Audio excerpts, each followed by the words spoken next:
Já são quase 2 anos de uma pandemia que parece não ter fim. O coronavírus cresceu em Wuhan, na China, virou notícia e em uma velocidade absurda tomou o mundo. Precisamente no dia 11 de março de 2020, a Organização Mundial da Saúde, OMS, decretou: a Covid-19 passa a ser uma pandemia. Após uma longa batalha, as vacinas chegaram. O número de casos começa, ainda em passos lentos, a diminuir. O caos que antes era visto nas UTIs dos hospitais começa a ser controlado em partes. As máscaras, nossas velhas amigas, muito presentes nesses 2 anos, começam a deixar os nossos rostos. Mas nem tudo isso basta para decretar o tão esperado fim. Será que só isso basta? O Direto ao Ponto conversou com o chefe do Serviço de Infectologia do Hospital de Clínicas de Porto Alegre, Eduardo Springs. Afinal, quando uma pandemia acaba? Quem deve decretar? Será que o cenário brasileiro permite este fim? Essa e outras perguntas você confere agora. Eu sou Arthur Ruschel. Fiquem com a gente.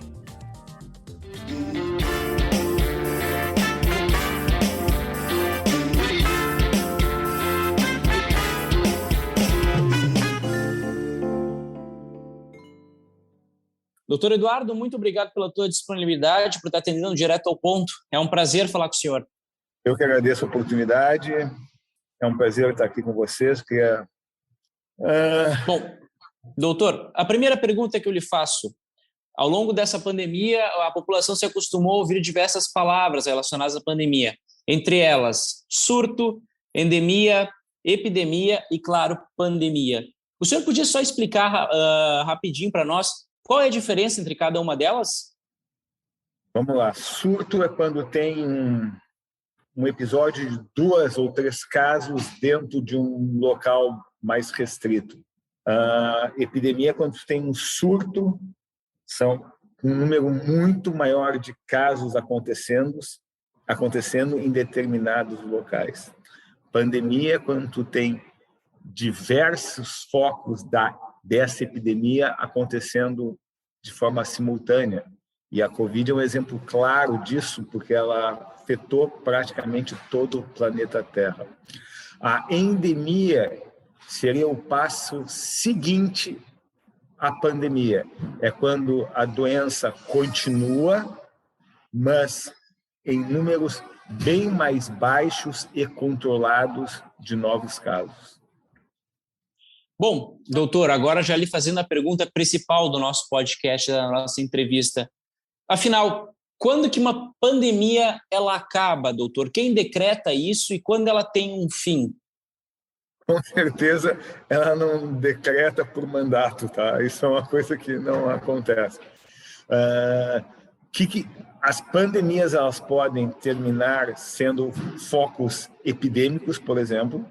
Elas podem terminar quando se consegue eliminar o agente infeccioso. O que é eliminar? Em determinadas comunidades, em determinados locais, casos apenas esporádicos ocorrem. E uma pandemia pode terminar quando ela se torna uma endemia. Isto é, ocorrem casos novos, mas com uma frequência bem menor do que observado anteriormente. Nesse caso, doutor, a OMS, a Organização Mundial da Saúde, é o órgão responsável por decretar um fim de uma pandemia, como é o caso da Covid-19, por exemplo? Então, a gente pode falar do oposto, né, Arthur? Se a gente for pensar que a Organização Mundial da Saúde demorou tempo demais lá no início de dizer o potencial risco que essa doença tinha de virar uma pandemia. Então, como ela é a Organização Mundial da Saúde, sim, ela coordena a maior parte dos países. É claro que, por exemplo, os Estados Unidos têm seu centro coordenador, a Europa tem seu centro coordenador, a China tem seu centro coordenador, mas a grande, imensa maioria dos países segue os ditames, as recomendações da Organização Mundial da Saúde. Neste caso, então, é a OMS que é a responsável por decretar o fim da pandemia ou ela pode ser decretada por outros órgãos? O agente regulador de saúde seria o responsável por isso. E é claro que talvez a maior responsabilidade seja da Organização Mundial da Saúde, mas cada país pode dizer, não, aqui a nossa epidemia terminou e não mais acontece.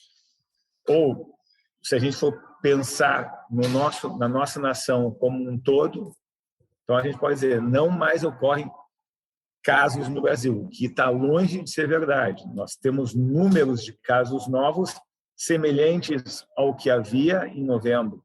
Então, ainda está longe de ser terminado. Uhum. Ainda recentemente, doutor, o Ministério da Saúde alegou que não rebaixaria, após pressões políticas, e até envolvendo o próprio presidente Jair Bolsonaro, de que não rebaixaria a pandemia de Covid-19 para uma endemia, como o senhor mencionaste no caso. Seria um próximo passo, né, de uma pandemia. O Brasil está caminhando esse ponto de se transformar, de a Covid-19 se transformar numa endemia?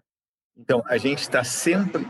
É uma coisa assim, desde que a Covid chegou, desde que foi descoberto o SARS-CoV-2, nós estamos sempre atrás. Quer dizer, o bicho está sempre na nossa frente. Esse vírus está sempre na nossa frente. Então, assim, é claro que a gente gostaria de dizer que a pandemia não existe, mas para isso acontecer, não somente depende da nossa adesão maciça à vacinação continuada, mas também quais serão os próximos passos que o vírus vai dar.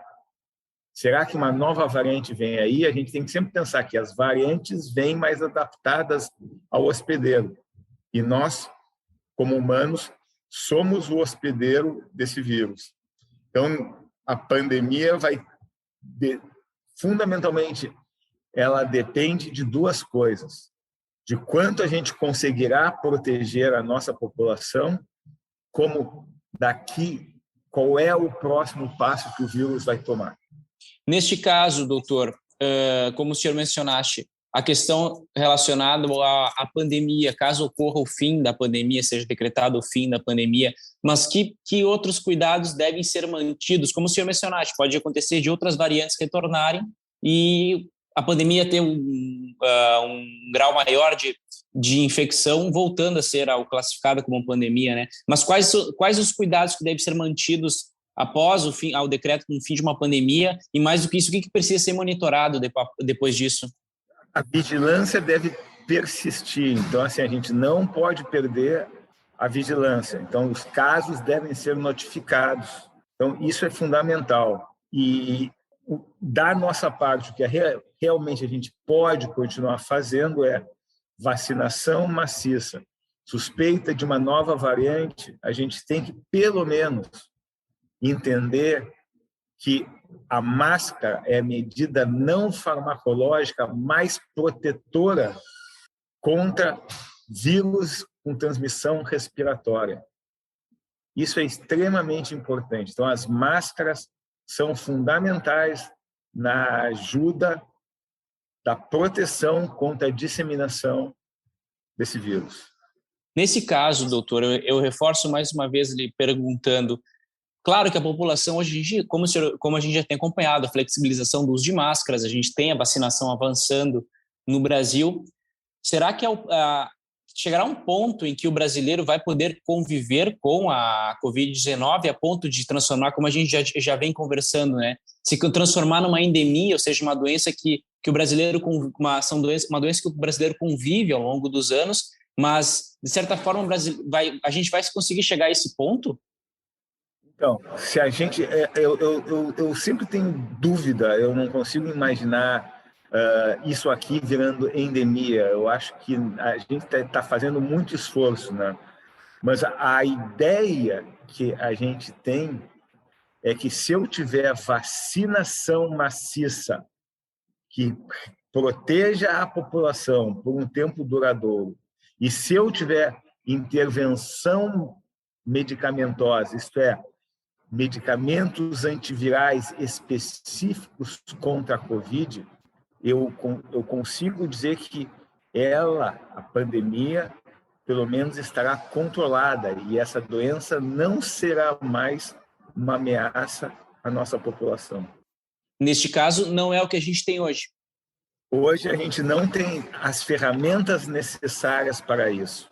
Talvez a gente precisasse uma vacinação mais maciça ainda, isto é, uma proteção ainda maior da nossa população, e que se alguma pessoa ficasse doente, fosse tratada o mais rapidamente possível e que logo os seus sinais e sintomas de doença desaparecessem e não mais haveria risco para a progressão para as formas mais moderadas e graves da Covid. E o senhor acha, doutor, o senhor como médico, infectologista, o senhor acha que caso seja decretado o fim dessa pandemia de Covid-19, mais para frente, não sendo agora, mas caso apareça uma nova variante que retorne com o número de casos e o brasileiro seja obrigado a retornar para as mesmas medidas que eram feitas ao longo da pandemia, o senhor acredita que a população vai ser solícita a retornar às mesmas medidas, como uso de máscara, álcool gel, distanciamento social e até, quem sabe, a restrição de locais? O senhor acredita que a população vai retornar aos cuidados? Eu acho que nós estamos tendo uma janela, um intervalo, uma oportunidade de tentar educar maciçamente o nosso povo, né? Assim, distanciamento social nunca, mas distanciamento físico, quem sabe.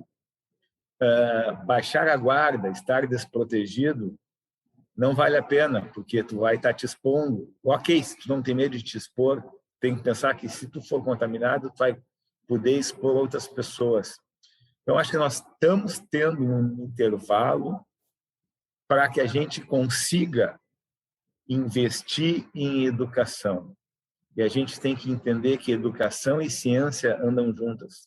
Então, a gente tem uma oportunidade de continuar tentando educar a nossa população como ela pode se proteger quando não existem medicamentos, tratamentos efetivos, nem vacinas também. Bom, perfeito, doutor Eduardo. Muito obrigado pela tua atenção. Encerradas agora as perguntas. Eu agradeço muito a tua disponibilidade e um bom trabalho para o senhor aí. Igualmente. Tchau, tchau. Até mais, tchau, tchau. Esse foi mais um Direto ao Ponto. Se você perdeu algum episódio, é só voltar no site do Correio do Povo na aba Podcasts. A apresentação foi de Arthur Ruschel e a edição de som de Aleph Alencar. Até mais!